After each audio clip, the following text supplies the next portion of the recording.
রিজার্ভের নয় মূল্যস্ফীতি কমিয়ে আনাই সরকারের লক্ষ্য বলেছেন প্রধানমন্ত্রী শেখ হাসিনা। বিকেলে ৬ দফা দিবসের আলোচনা সভায় তিনি বলেন, উন্নত দেশেও এর চেয়ে বেশি বাজেট ঘাটতি থাকে।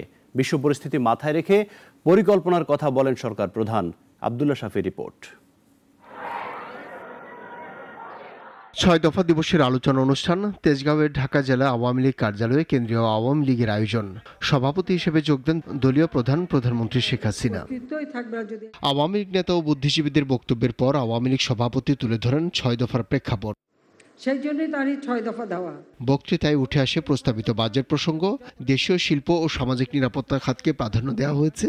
রিজার্ভ নয়, লক্ষ মানুষের প্রয়োজন মেটানো বলেন শেখ হাসিনা। অনেকে এখন হিসাব করেন, আগে এত পার্সেন্ট বেড়েছিল, এবার এত কম পার্সেন্ট বাড়লো কেন? হ্যাঁ, আমরা এখন সীমিতভাবে, খুব সংরক্ষিতভাবেই আমরা এগোতে চাই, যাতে আমাদের দেশের মানুষের কষ্টটা না হয় এবং মানুষের যে প্রয়োজন সেটা আমরা মেটাতে চাই। বলেন, উন্নত দেশের তুলনায় বাজেট ঘাটতি অনেক কম। এক হাত নেন বিরোধী সমালোচকদের। বিশ্ব পরিস্থিতি মাথায় রেখেই কিন্তু আমাদেরকে পরিকল্পনা নিয়ে চলতে হবে।